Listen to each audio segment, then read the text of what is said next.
같은 출고권인데 업체마다 비용이 왜 다르나요? 왜 이렇게 많이 차이 나나요? 제가 3PL을 찾는 업체들을 상담하면서 가장 많이 들은 질문입니다.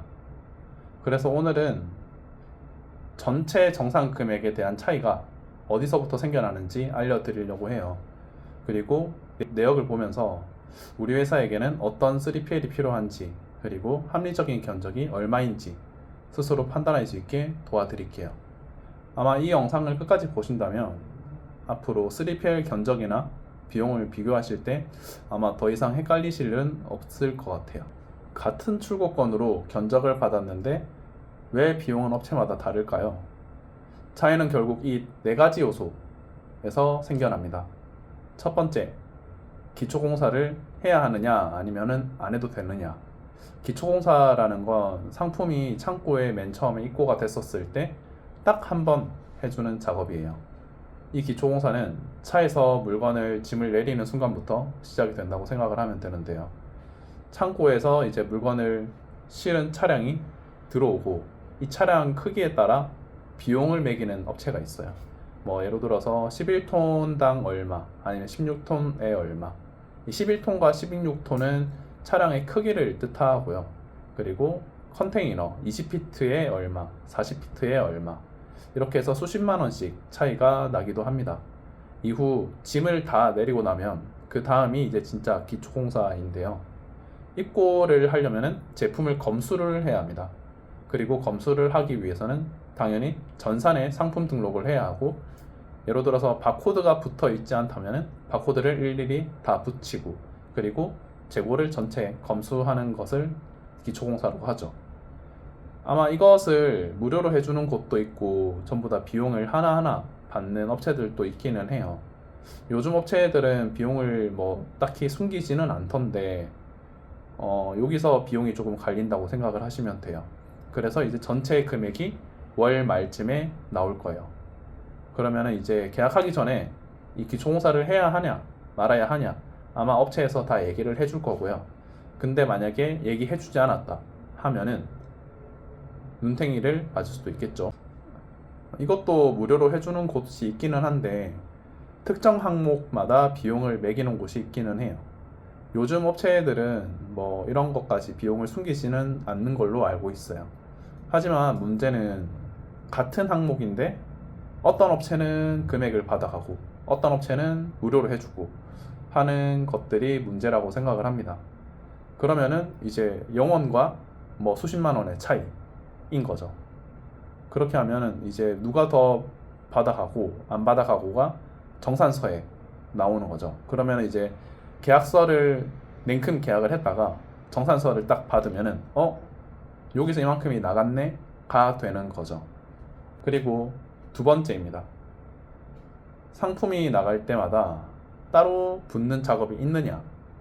이 말은 뭐 기초공사 같은 경우에는 입고될 때 한 번이 발생하는 거면 이 두 번째 같은 경우에는 출고할 때마다 매번 반복되는 거라고 생각을 하시면 돼요. 대표적인 게 합포장입니다. 합포장이 뭐냐면 한 명의 고객이 상품을 뭐 2개나 3개 아니면 혹은 4개, 5개 이렇게 구매를 하는 경우가 있어요. 그러면은 고객한테 배송을 하려면은 한 박스에 모든 것들을 제품을 넣어서 배송을 해야겠죠. 그럴 때 발생하는 비용이라고 생각을 하면 돼요.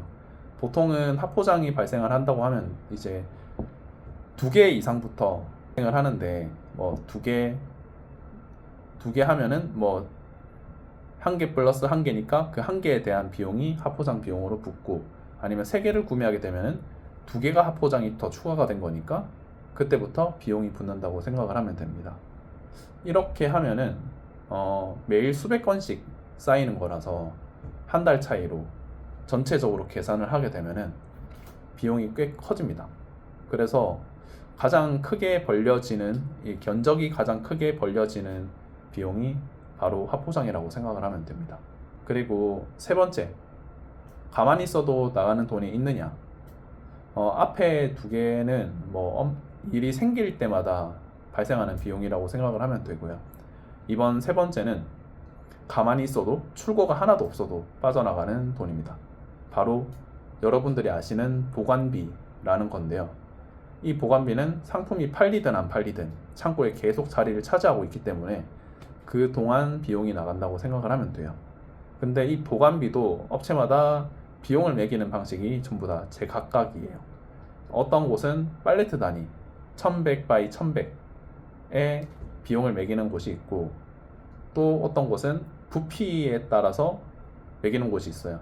뭐 부피라고 하면은 뭐 요즘에 얘기하는 CBM이라고 하죠. CBM당 얼마 이런 식으로 비용을 매기는 것도 있고, 그리고 한 박스당 얼마 하는 비용도 있어요.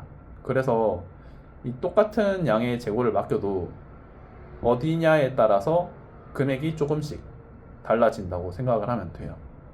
그래서 회전이 느린 상품일수록 이 보관비는 매달 조용히 쌓여서 무시 못할 큰 덩어리가 된다고 생각을 하면 됩니다. 그리고 네 번째, 규격당 출고비가 얼마냐. 이 규격은 택배사에서 측정하는 규격을 말하는 건데요. 어렵지는 않습니다. 이게 60cm당 얼마, 80cm당 얼마, 이거는 세 변의 합을 얘기를 하는 거고요. 이 비용이 전체 3PL 비용 중에 가장 큰 부분을 차지를 합니다. 이게 제일 중요하다고 생각을 하시면 되고요. 상품 하나를 보낼 때 뭐 기본 출고비라고 생각을 하면 되고, 이게 같은 규격인데 업체마다 단가가 전부 다 제각각이에요. 그리고 출고 한 건마다 매번 붙는 돈이라서 한 달이 쌓이면은 이 네 가지 중에 가장 큰 비용이라고 생각을 하시면 됩니다. 자, 이제 정리를 하자면 견적을 비교하실 때 그렇게 어렵게 생각하실 필요는 없으세요. 모든 항목을 다 들여다볼 필요도 없고요. 방금 말씀드린 딱 네 가지, 기초공사비, 하포장비, 보관비, 그리고 규격당 출고비, 업체별로 이 네 칸만 나란히 적어놓고 비교를 해보시면 된다고 생각을 합니다. 그리고 규격당 출고비는 출고 건수에 따라서 조정이 충분히 가능한 수준이냐 아니냐는 이제 조정을 해보시면서 비율을 적용하시면 되실 거예요. 그래서 출고 건수가 늘어나면 업체에게 꼭 재협의 요청해 주세요. 아마 업체에서 먼저 비용을 협의해 주겠다고 하지는 않을 거거든요. 지금 혹시 받아두신 견적서가 있다면 업체마다 이 네 칸을 한번 채워보시고요. 우리 회사에 한 달에 입고가 몇 건인지, 하포장이 몇 건인지, 재고가 얼마나 쌓여 있는지, 회전율이 얼마나 느린지 빠른지, 그리고 출고가 몇 건인지 계산을 해보시면 아마 견적이 나오실 겁니다. 그리고 그 차이가 바로 업체를 골랐었을 때 실제로 발생하는 매달 손해보는 금액이라고 생각을 하시면 되세요. 그 금액이 직접 계산해 보시면은 아마 엄청 놀라실 거예요. 어떤 분들은 그 차이가 한 달에 직원 한 명 월급 이상으로 나옵니다. 보통 뭐 건수가 많으면 그럴 수밖에 없는 거죠. 그래서 비교 한번 제대로 안 해서 매달 사람 한 명 인건비를 그냥 흘려보내고 있었던 거죠. 그 돈이면 차라리 직원 한 명 더 뽑는 게 낫지 않을까요? 여기까지 들으시고 그럼 더 싼 데로 옮기면 되겠네 하실 건데, 막상 옮기려고 하면은 그게 진짜 생각보다 큰 일이에요. 뭐 흔히 우리가 집을 이사할 때도 그렇지만 정말 해야 할 것도 많고 챙겨야 할 것도 많고 그리고 준비해야 할 것도 많잖아요. 이 3PL 이사도 똑같아요.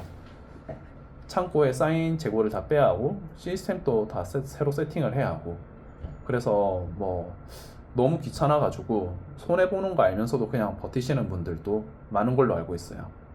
근데 버티는 그 동안에 이 비용들이 빠져나간다고 생각을 하면은 아마도 바로 옮겨야 하겠다라는 생각이 아마 드실 수도 있을 것 같습니다. 요즘은 재고 이전 준비할 때 차량 배차도 다 해주는 업체들도 많아서 셀러분들이 크게 신경 쓸 일은 없으실 거예요. 옮기는 게 귀찮아서 버티는 비용이 아마 옮기는 비용보다 훨씬 더 클 거예요. 오늘 이 영상 보시고 지금까지 받았던 견적서를 꺼내서 위에 4칸, 아까 제가 말씀드린 4칸을 한번 채워보세요. 그것만 해도 아마 헷갈릴 일 없을 거고요. 조금 더 좋은 견적 받으실 수 있을 겁니다. 채워보다가 잘 모르시겠으면 뭐 새로운 견적서 새로 받아보셔도 되고요. 또 받아서 또 이 4칸 비교해보시면 될 것 같아요. 이제 헷갈리실 일은 없으실 것 같고 명확한 판단하시는데 도움이 되셨기를 바랍니다. 다음 영상으로 돌아오겠습니다.